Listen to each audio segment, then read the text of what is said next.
Acho que o principal ponto é esse, assim, o quão tangível é aquele conteúdo. O segundo que eu colocaria em destaque é a usabilidade. Não adianta uma base com conteúdo muito bom, sendo que ela não é usada. Ela não oferece ferramentas mesmo para que aquele conteúdo seja mais bem usado. E o terceiro seria a acessibilidade, porque muitas vezes a gente mesmo, como profissional, negligencia. Muitas vezes a gente se preocupa com acessibilidade só quando algum servidor que precisa, aí a gente vai prestar atenção naquele aspecto, mas na verdade isso deveria ser um pré-requisito inegociável das bases de dados.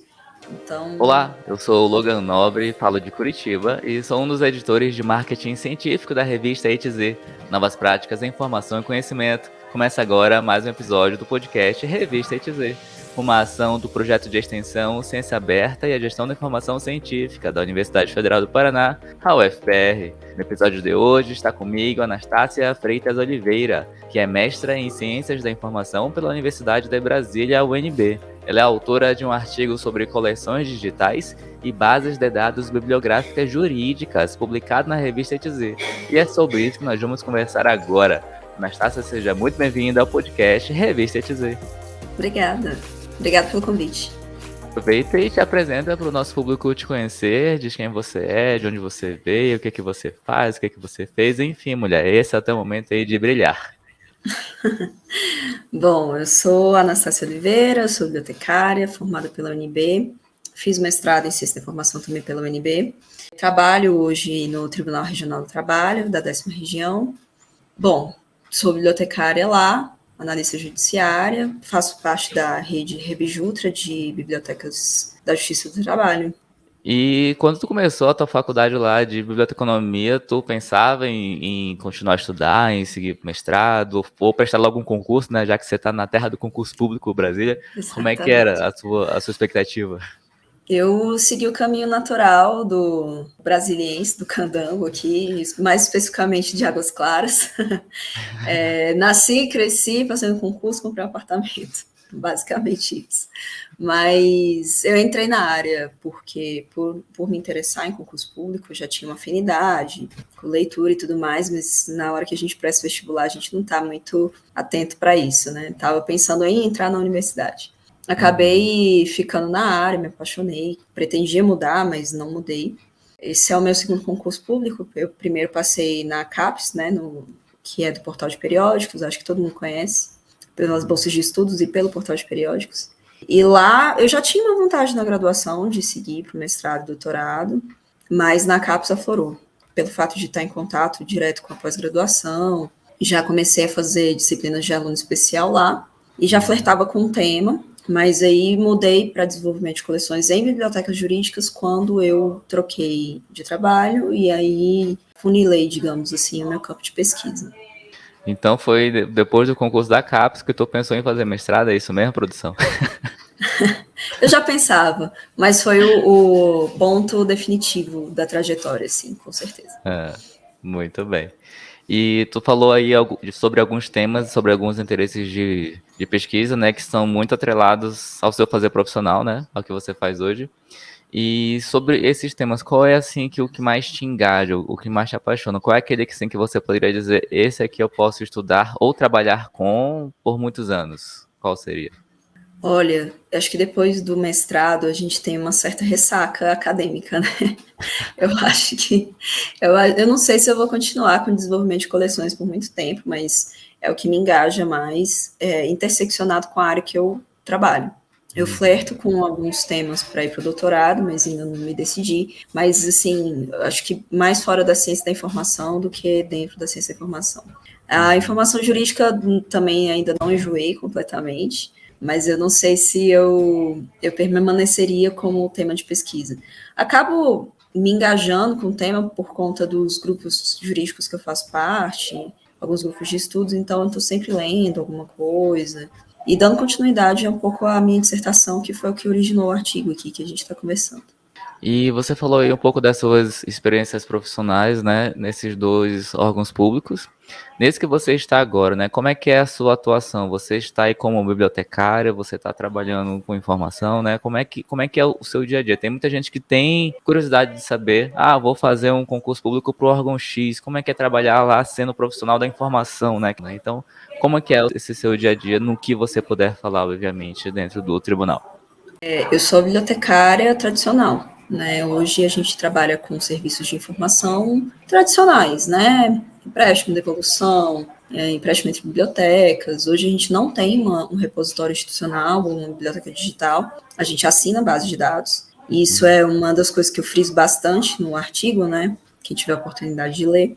Eu incentivo para justamente dizer que ter biblioteca digital é diferente de assinar base de dados, mas daí faço pesquisas, faço a gestão da biblioteca, marketing, etc. O único serviço que eu posso dizer que não é tão convencional, mas hoje em dia está um pouco mais, é a edição da revista do TRT, que é a responsabilidade da biblioteca hoje. Mas para quem tiver interessado em trabalhar, enfim, numa biblioteca pelo concurso público, é muito previsível, né?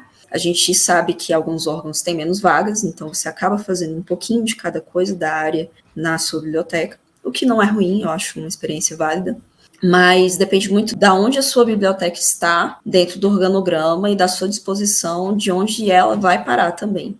Hoje a nossa biblioteca é subordinada à presidência, mas ela vai ser área meio pela configuração do próprio sistema judiciário. Agora, quando eu trabalhava na CAPES, eu trabalhava na área fim, que era justamente o que a CAPES se presta a fazer, né, que é atender o pesquisador. Então, eu senti bastante impacto, mas essa trajetória acabou me favorecendo, assim, eu acabei levando práticas dos meus trabalhos anteriores para hoje, onde eu trabalho, para o TRT, não só da CAPES, mas os meus estágios, enfim. Eu acabei trabalhando bastante em bibliotecas digitais, e hoje não trabalho em bibliotecas digitais, mas ainda levo o lado digital da minha trajetória para as minhas pesquisas e tento levar para a prática profissional também, mesmo que indiretamente. E entrando aí no artigo que você escreveu, cujo título é Critérios de Seleção para Desenvolvimento de Coleções Digitais e Assinatura de Base de Dados Bibliográficas Jurídicas. Explica pra gente, para quem principalmente não é da área da ciência da informação, o que é uma coleção digital, o que é uma biblioteca, que você já citou aí anteriormente, né, que não é a mesma coisa, então explica pra gente o que seria cada um desses termos.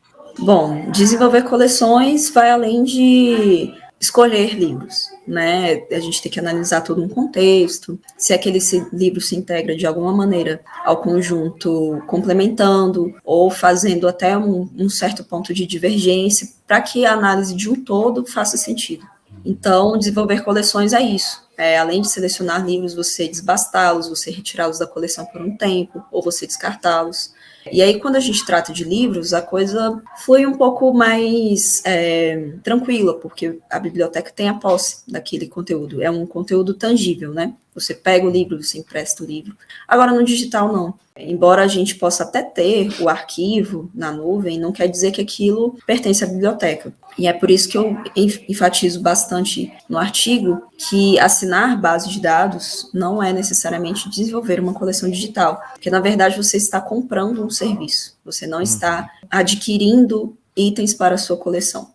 E aí, no artigo, eu tenho bastante cuidado com essas nomenclaturas, digo que, apesar de não ser a posse, ainda vale a pena, porque estamos todos no mundo digital, e ainda mais pós-pandemia, com a explosão do uso do eletrônico, né? Não posso nem chamar de explosão, mas potencializou por conta do teletrabalho. Então, é um caminho sem volta. O artigo, ele se presta a dar alertas sobre cuidados que temos em tomar esse tipo de decisão, de assinar uma determinada base de dados ou não. E aí, como contribuição final, o artigo traz critérios que devem ser vistos, observados, quais são as metodologias de como comparar uma base com a outra ou realizar pesquisas de dentro dessas bases para avaliar o conteúdo, não só o conteúdo, mas outros aspectos de preservação, acessibilidade, usabilidade, etc.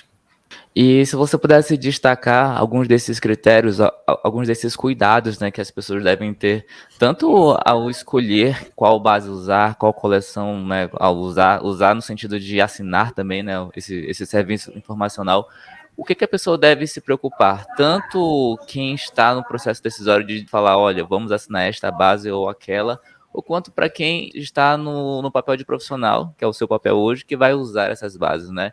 O que a pessoa deve se preocupar? Acho que o principal ponto é esse, assim, o quão tangível é aquele conteúdo. O segundo que eu colocaria em destaque é a usabilidade. Não adianta uma base com conteúdo muito bom, sendo que ela não é usada. Ela não oferece ferramentas mesmo para que aquele conteúdo seja mais bem usado. E o terceiro seria a acessibilidade, porque muitas vezes a gente mesmo como profissional negligencia. Muitas vezes a gente se preocupa com acessibilidade só quando algum servidor que precisa, aí a gente vai prestar atenção naquele aspecto, mas na verdade isso deveria ser um pré-requisito inegociável das bases de dados. Eu sei que alguns outros artigos da A2Z abordam isso, mas eu friso esse aspecto como obrigatório e não como um aspecto secundário. Então, usabilidade e acessibilidade, obrigatório. Se não tiver isso, nem assim essa base. Seria basicamente isso. Olha, nem assim, nem é meio complicado. Hoje a Pode gente ser que seja tem... a única base daquele tema, né? Exato, é isso que eu ia falar. Quando a gente parte para bibliotecas especializadas, ou mesmo as universitárias, elas também, entre aspas, sofrem com isso. Mas a gente precisa do conteúdo. E alguns conteúdos são exclusivamente digitais. Não dá hoje para você desenvolver uma coleção tão grande no físico, por diversos aspectos, financeiros, de espaço físico, de gestão, de processamento técnico, né? Não tem como você catalogar tudo, você indexar tudo. É impossível. Hoje a gente tem que mesclar o físico com o digital.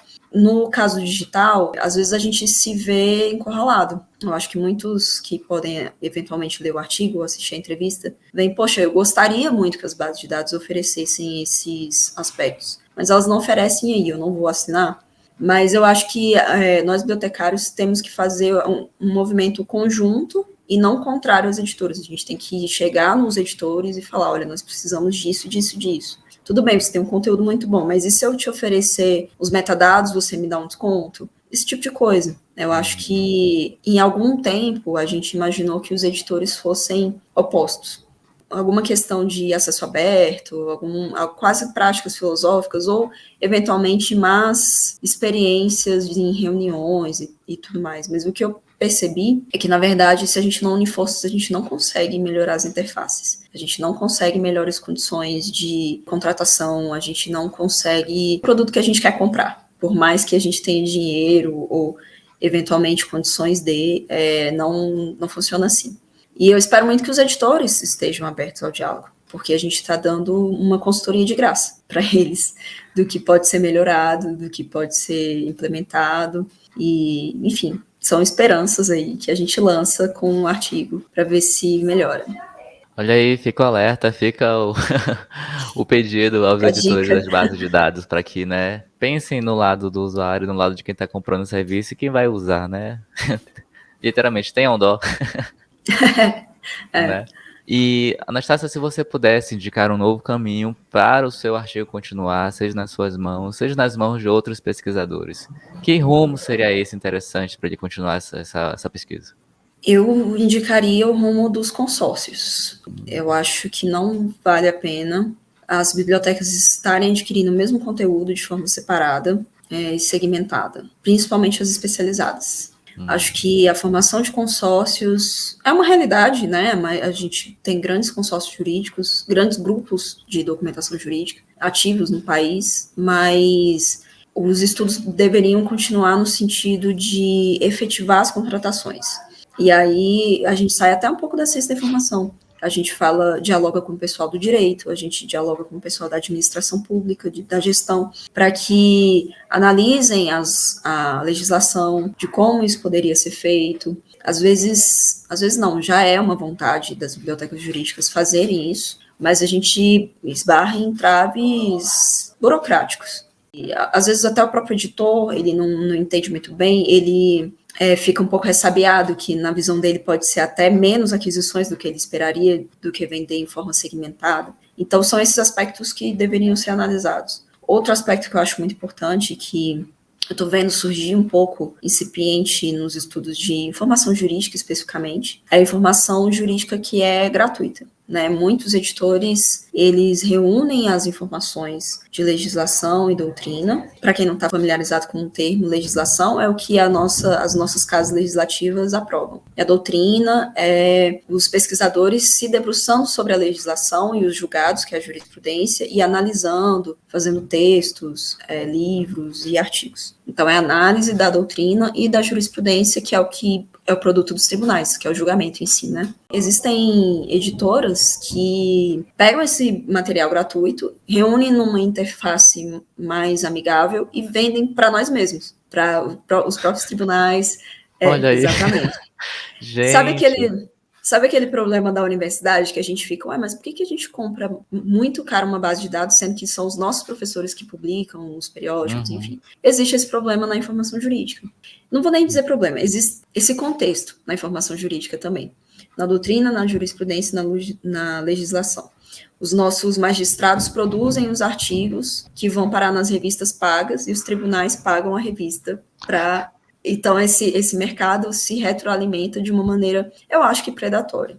Eu não tiro o mérito dos editores que selecionam e que fornecem uma interface mais amigável, porque é um baita trabalho, a gente sabe disso. Mas a gente, enquanto produtor da informação, especificamente o bibliotecário, o arquivista, o profissional da informação, devia se preocupar um pouco mais de como estão as interfaces de busca dos seus próprios tribunais, de onde vão parar a produção intelectual dos nossos magistrados e servidores, se a gente não poderia oferecer um canal para que essa produção intelectual fosse disseminada. Então, eu indicaria essas duas vias, uma dos consórcios e uma dos canais de comunicação científica dos tribunais e órgãos jurídicos, de uma maneira geral. Muito bem, ficam aí as duas dicas, caso você esteja nos acompanhando, nos vendo, nos ouvindo e se interessou pelo artigo da Anastácia e quer dar continuidade. Ela deixou aqui 2 ideias muito boas, então escreva o seu artigo e submeta aqui à revista ETZ. Bom, e Anastácia, conta aí, quem que é a Anastácia fora do tribunal, fora da universidade? O que você faz no seu tempo livre? Quais são os seus hobbies? O que o Lattes não conta sobre você? Poxa, eu poderia falar que eu leio muito, mas não é verdade. Leio, gosto de ler, mas meu tempo livre eu me dedico a bebidas. Eu sou sommelier de cerveja também. Olha, gente, que legal. Tenho gastado bastante tempo e dinheiro com isso, mas é um hobby que eu tô bem empolgada, assim, depois acho que do mestrado deu um fôlego para a mente e... Gosto de drinks também. Só não tô no café e no vinho. Mas quem sabe um dia. Muito bem. E tu gostaria de fazer alguma indicação cultural aqui pra gente? Algum livro, um filme, uma série sobre qualquer assunto? Eu também vou sair do tema um pouco. Mas também não é sobre cerveja, mas é uma indicação do livro Humanidades. E talvez eu fale o nome do autor errado, porque ele é holandês. É o Bregman. Rutger Bregman. Eu espero estar certo, mas por humanidade vocês acham. Vocês são profissionais de informação, vocês vão encontrar muito fácil. Ele é um autor holandês, ele complementa muito o Sapiens, que é um livro muito famoso, muita gente está lendo. E eu comecei a ler na época da eleição, porque uma pessoa muito querida me indicou e falou, olha, a humanidade tem jeito. Não somos tão ruins quanto parece. E é isso, assim, o livro te dá bastante esperança. Não é um livro piegas, longe disso, até porque ele se apoia em fatos científicos, mas ele mostra que talvez a nossa essência não seja tão ruim. E foi um respiro nesse ano tão difícil. Outro motivo de eu indicar essa obra é porque ele desmistifica muitos estudos que caem no senso comum da psicologia, que nós tivemos acesso por noticiários, ou por mesmo repetição, sabe? Já ouvi falar. Ele vai no âmago daquele estudo, vê as referências, vê a metodologia e desmistifica, olha, o autor não falou isso, ou se ele falou isso, ele foi pernicioso por causa desses outros estudos. Então, para quem está com dúvidas de metodologia científica, é uma maneira de estudar, mas de forma muito leve, porque ele te leva a uma leitura crítica científica muito interessante. Olha aí, então seria ao mesmo tempo uma leitura meio acadêmica, mas ao mesmo tempo divertida. Isso, exato, Que legal, que exatamente. legal. Então fica uma indicação e meia aí junto com o Sapiens do Yuval Harari. Ok. Isso. A indicação da Anastácia estará aí na descrição do episódio. Anastácia, muito obrigado por ter aceito o convite e ter vindo aqui conversar conosco. Eu que agradeço. Eu espero que outros autores venham por aqui. Já me apaixonei no podcast, estou ouvindo bastante. E estou à disposição. Se vocês quiserem falar comigo para sanar alguma dúvida, eu incentivo também a pesquisa acadêmica. Não liguem para o meu cansaço por enquanto. Mas é isso. Permaneça na ciência da informação. É uma área fascinante. Chegamos ao fim de mais um podcast Revista ETZ, uma ação do projeto de extensão Ciência Aberta e a Gestão da Informação Científica da UFPR. Na descrição estão os contatos da entrevistada e o link para você conhecer mais sobre o artigo Critérios de Seleção para Desenvolvimento de Coleções Digitais e Assinatura de Bases de Dados Bibliográficas Jurídicas, escrito pela Anastácia, que conversou aqui conosco agora, e também pelo Murilo Bastos da Cunha. Na descrição também estão os contatos para você encontrar a revista ETZ, um periódico científico interdisciplinar e de acesso aberto do Programa de Pós-Graduação em Gestão de Informação da UFPR. A revista ETZ tem um site e está no LinkedIn, YouTube, Twitter, Facebook, Instagram e nos 14 maiores agregadores de podcast do planeta. Basta procurar por Revista ETZ. Eu sou o Logan Nobre e a gente se fala no próximo episódio. Até mais! Tchau!